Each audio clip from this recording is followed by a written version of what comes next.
자, 파이썬 데이터 분석과 이미지 처리. 이전 시간까지 판다스에 대해서 기본적인 내용을 공부했었잖아요. 이번 시간에는요, 바로 이 판다스의 활용에 대해서 알아볼 겁니다. 실질적으로 이 판다스와 관련해서 굉장히 많이 사용되는 것들에 대해서 다루어 볼 거고요. 이전에 다루었던 그 판다스의 기본적인 사용 방법에 대해서 알고 계셔야지 이 강의 또한 수월하게 따라올 수 있을 거예요. 자, 이번 강의는요, 마찬가지로 우리 GitHub에 있는 강의 자료에서 판다스의 활용 파트로 들어오셔서 강의 자료를 보시면 될 거고요.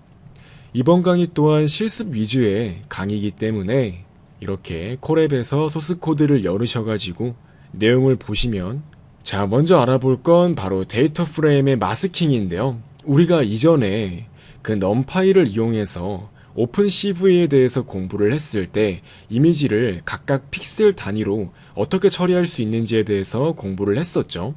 그리고 모든 픽셀에 대해서 픽셀 값이 특정 값 이하인 경우 전부 다 0으로 바꾼다든지 그러한 내용까지 공부를 했었습니다. 데이터 프레임에서도 마찬가지인데요. 바로 각 원소 단위로 확인을 해서 각 원소가 뭐보다 작은지 큰지 이런 식으로 구분을 해서 어떠한 처리를 해줄 수가 있습니다. 자, 바로 이렇게 생긴 데이터가 있다고 해볼게요. 이제 여기에서 지금 보시면 2 곱하기 2짜리 간단한 데이터 프레임을 만들어 본 건데요.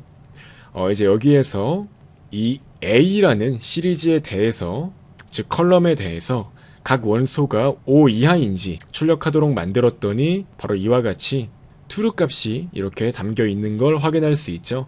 바로 이런 것들을 마스킹 연산이라고 합니다. 또한 이렇게 마스킹 연산을 쿼리 형태로도 작성해서 값을 가져올 수 있는데요.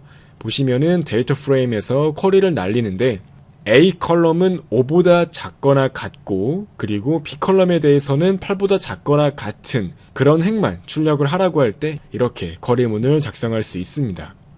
이제 흔히 데이터베이스를 공부해 보신 분은 데이터베이스의 쿼리와 매우 흡사하다는 걸 확인할 수 있는데요. 일단 지금 보시면요.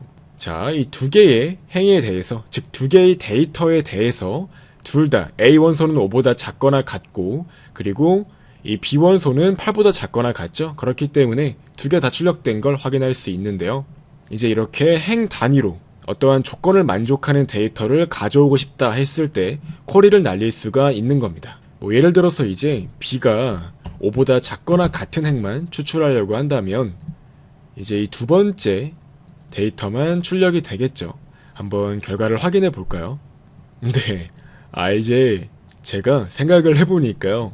지금 데이터를 무작위로 만들도록 제가 만들었었네요. 그래서 여러 번 실행을 하다 보면은 우연치 않게 좋은 결과가 나왔네요. 네. 지금 보시면 이 첫 번째 행, 즉 첫 번째 데이터에 대해서만 해당 조건을 만족하니까 첫 번째 데이터만 출력된 걸 확인할 수 있죠. 자, 다음으로 알아볼 건 마찬가지로 데이터 프레임의 개별적인 연산인데요. 이제 여기에서는 조금 더 세부적인 연산에 대해서 다룰 거예요. 한번 이렇게 생긴 데이터 프레임이 있다고 해볼게요. 이때 이 apply 함수를 이용하면은 안에 어떠한 함수에 대한 정보를 넣었을 때 그 함수에 따라서 모든 데이터가 적용이 됩니다. 이 람다 같은 경우는 그냥 바로 한 줄에 하나의 함수를 정의하기 위해 쓰는 거고요. 다시 말해서 모든 데이터에 대해서 1을 더한 값을 반환할 수 있도록 하는 함수죠. 이제 이 함수를 적용했더니 모든 데이터에 대해서 값들이 1씩 증가한 걸 확인할 수 있습니다.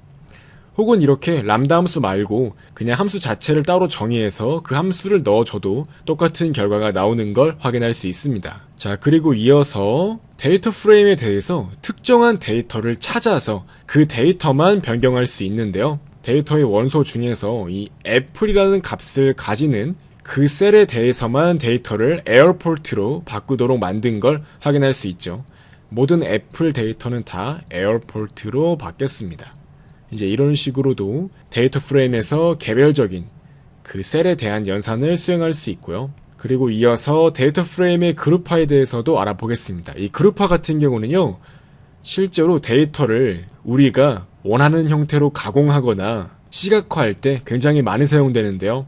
지금 보시면 이렇게 생긴 데이터에서 이 타입을 기준으로 각각의 이 4개에 대한 데이터를 나눠 보여주고 싶은 거예요. 이때 타입에 대해서 썸값을 구하도록 하려면 이렇게 그룹 바이 연산을 이용할 수 있습니다.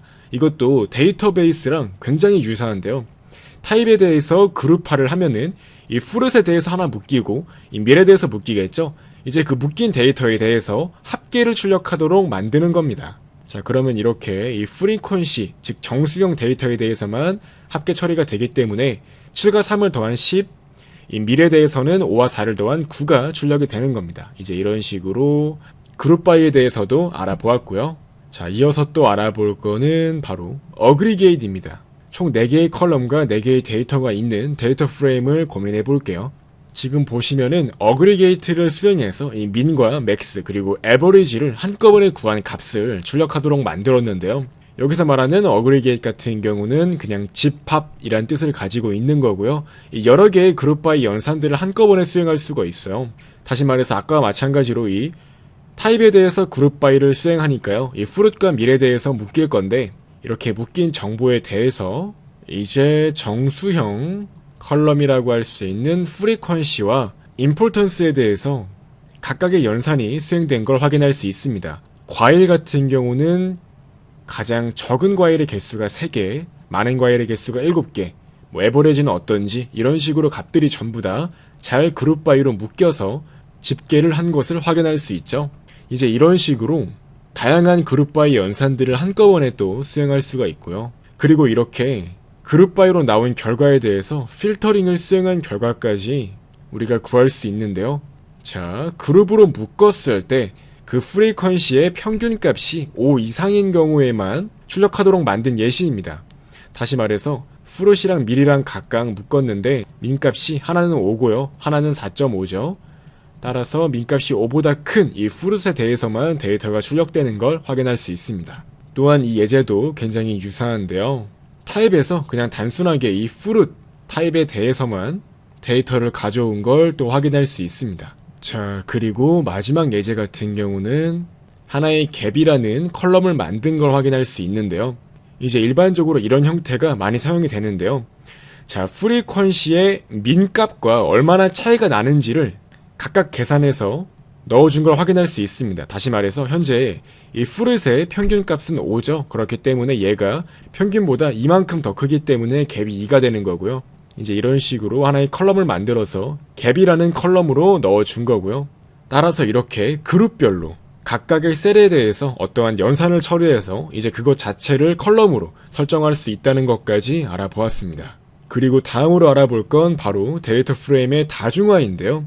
이제 이런 식으로 인덱스를 다중화해서 설정할 수도 있습니다. 다중화를 할 때는 인덱스에 대해서 2차원 리스트 형태로 넣어주시면 되고요. 지금 보시면 이렇게 같은 차수로 묶이는 걸 확인할 수 있죠. 1차가 지금 1차 공격 수비, 2차 공격 수비로 나눠지는 걸 확인할 수 있고요.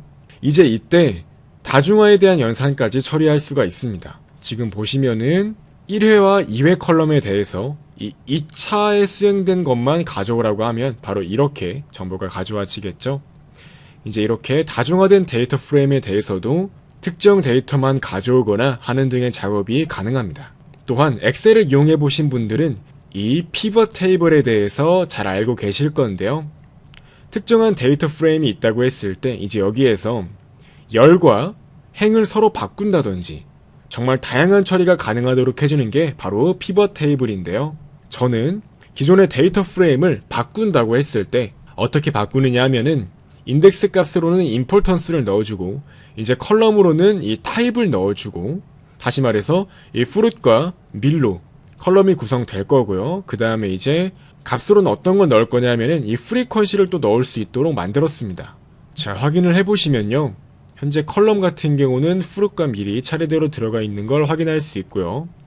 그 다음에 이제 이 importance 같은 경우는 2, 6, 5, 8밖에 존재하지 않죠. 그렇기 때문에 이렇게 들어가 있는 거고요. 그리고 이제 값을 어떻게 설정할 거냐 하면은 바로 같은 importance에 대해서는 더 큰 값을 값으로 설정하겠다라는 거예요. 다시 말해서 이 밀에 대해서 더 큰 frequency는 8이죠. 그렇기 때문에 이렇게 8이 들어가 있는 거고요. 바로 이런 식으로 기존에 있던 데이터 프레임을 우리가 원하는 형태로 바로 열과 컬럼 그리고 값들을 어떻게 설정할 건지 일일이 다 적용을 해주는 방식으로 우리가 원하는 어떤 형태로든 기존의 데이터 프레임을 변형해서 보여줄 수 있다는 것을 확인할 수 있었습니다. 이제 이렇게까지 해서 피벗 테이블과 앞서 다루었던 그룹화 기능까지 다양한 목적에 맞게 이용을 해보신다면 여러분들은 이 데이터 프레임을 이용해서 따로 엑셀이 필요하지 않을 정도로 정말 다양하게 데이터들을 정제하고 가공하고 시각화할 수 있을 겁니다. 자, 이렇게 이번 시간까지 해서 간단히 이 판다스의 활용까지 강의 내용을 다루어보는 시간을 가져보았습니다.